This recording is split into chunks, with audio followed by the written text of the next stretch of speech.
नूरजहां से जुड़े तथ्य। मुगल शासन पर प्रभुत्व। नूरजहां मिर्जा ग्यास बेग की पुत्री थी जो मूलतः एक ईरानी था। नूरजहां का असली नाम मेहरुन्निसा था। नूरजहां का पिता मिर्जा ग्यास बेग अकबर के काल में आगरा आया और धीरे धीरे उसने अपनी योग्यता और बुद्धि के बल पर 300 का मनसब प्राप्त किया। कालांतर में उसे काबुल का दीवान बना दिया गया। नूरजहां एक सुंदर और बुद्धिमान स्त्री थी। वह अपनी माता के साथ शाही महल में कभी कभी जाया करती थी। उसके रूप और सौंदर्य को देखकर शाहजहां सलीम जहांगीर उस पर मोहित हो गया। वह उससे विवाह करना चाहता था, लेकिन अकबर ने इसका विरोध किया तथा मेहरुन्निसा का विवाह अलीकुली बेग इस्ताजलुक शेर अफगन के साथ कर दिया गया। अकबर ने शेर अफगन को बर्दमान का सूबेदार नियुक्त कर दिया। जब जहांगीर को शेर अफगन के अत्याचारों एवं विद्रोही प्रवृत्ति का समाचार मिला तो उसने 1607 ईस्वी में बंगाल के एक नए गवर्नर कुतुबुद्दीन को, जो जहांगीर के लिए प्रिय पुत्र, दयाल भाई तथा उपयोगी मित्र के समान था, उसे दंड देने को भेजा। 1607 ईस्वी की लड़ाई में शेर अफगन मारा गया और मेहरुन्निसा वापस आगरा आ गई। 1611 ईस्वी में जहांगीर ने मेहरुन्निसा से विवाह किया और उसे पहले तो नूरमहल तथा बाद में नूरजहां की उपाधि दी।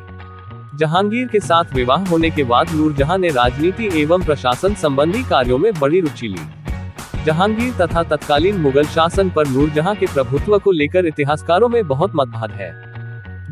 विंसेंट स्मिथ जैसे विदेशी इतिहासकार नूरजहां के राजनीतिक प्रभुत्व को प्रमाणित करने के लिए कहते हैं कि सिंहासन के पीछे वास्तविक शक्ति नूरजहां थी।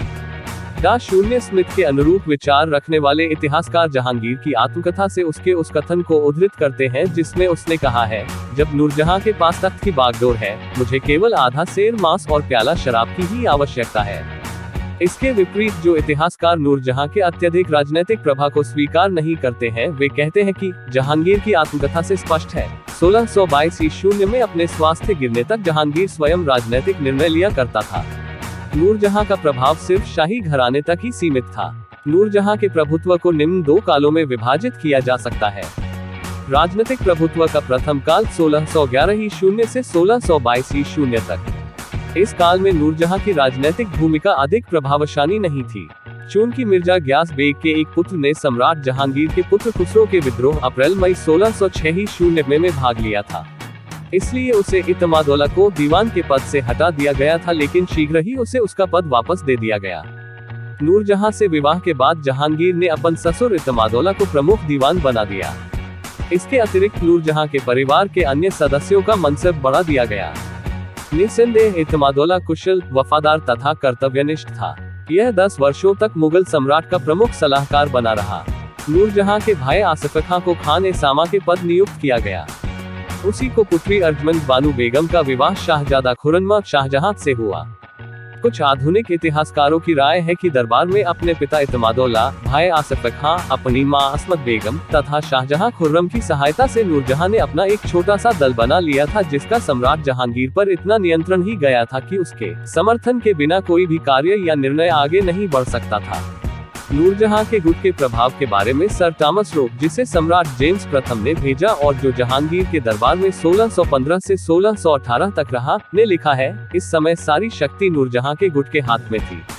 उसके भाई आसिफ खां तथा उसी भाई आसफ खां के दामाद खुर्रम की सहायता के बिना कोई भी कार्य करवाना असंभव था। उसका प्रभुत्व इतना बढ़ गया था कि महाबत खां जैसे प्रबल अमीर भी उससे भय खाते थे। जहांगीर तो राजकाज को छोड़कर दिन रात विलासिता में डूबा रहता था। सर टॉमस रो कथन पूर्णतया ठीक नहीं कहा जा सकता, क्योंकि जहांगीर ने इन वर्षों में कुछ ऐसे व्यक्तियों की भी पदोन्नति की जो नूरजहां के गुट में शामिल नहीं थे। शाहजहां और आसिफ खां की जो उन्नति हुई उसका केवल मात्र कारण नूरजहां की सिफारिश नहीं थी, बल्कि उनकी अपनी योग्यता भी थी।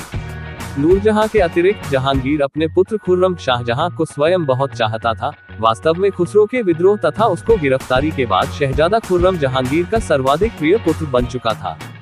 जहांगीर अगर शासन प्रबंध के प्रति पूर्णतया उदासीन हो जाता तो उसके काल में साहित्य, कला एवं अन्य क्षेत्रों में जो प्रगति हुई वह कभी भी नहीं हो सकती थी।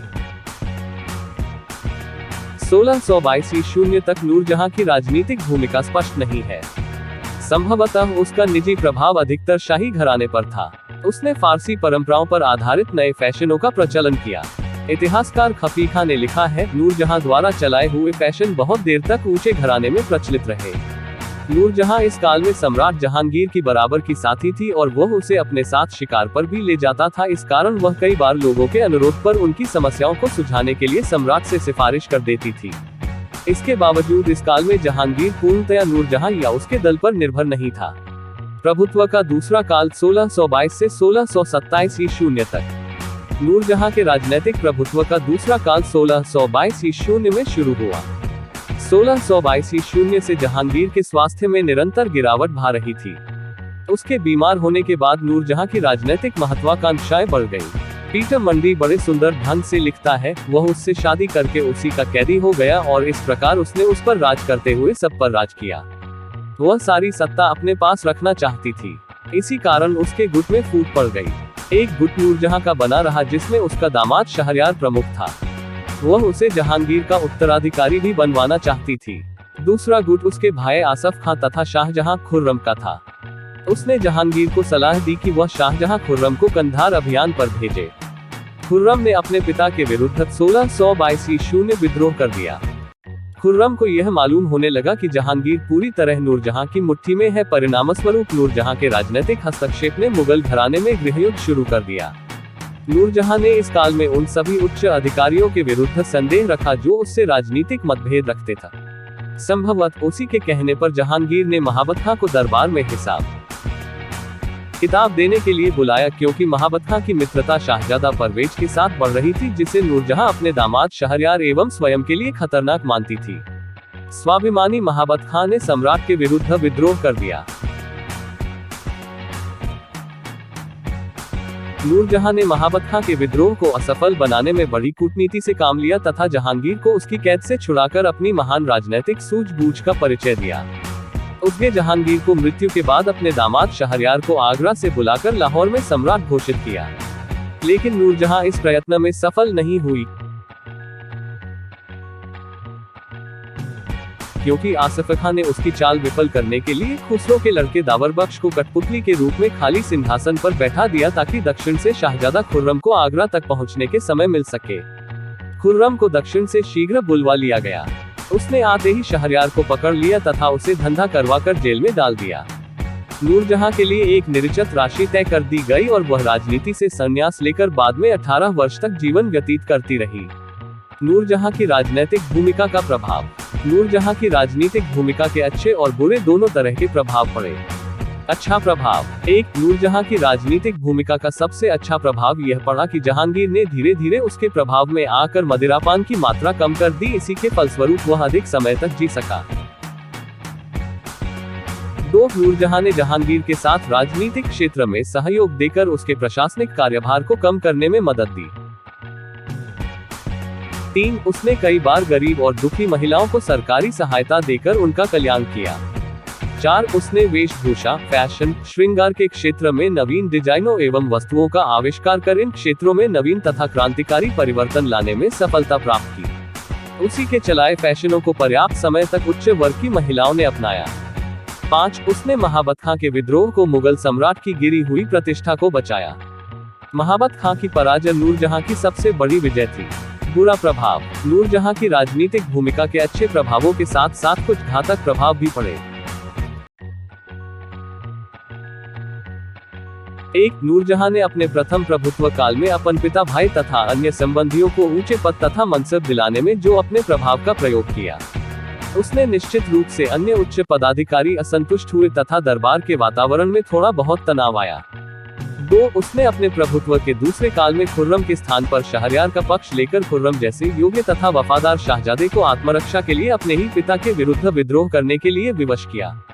इसलिए कंधार मुगलों के हाथों से जाता रहा। 3. नूरजहां के संदेह के कारण महाबत खां जैसे स्वामिभक्त सरदार एवं कर्तव्यनिष्ठ पुरुष को विद्रोह का झंडा खड़ा कर सम्राट को बंदी बना लेने के लिए विवश होना पड़ा। नूरजहां को गलत नीतियों के कारण सम्राट का सम्मान धूल में मिला दिया। 4. उसने जहांगीर की मौत के बाद शहरयार, जिसका उपनाम नैशुदनी अथवा निखट था, को सम्राट घोषित कर एक बार पुनः मुगल में परिवार गृहयुद्ध छिड़वा दिया। शाहजहां ने उसे वकील आसफ खां की सहायता से सरलता से मात दे दी। अच्छा सुनो, सब्सक्राइब करते वक्त ना घंटी बजा देना, ताकि जब मैं ऑनलाइन आऊँ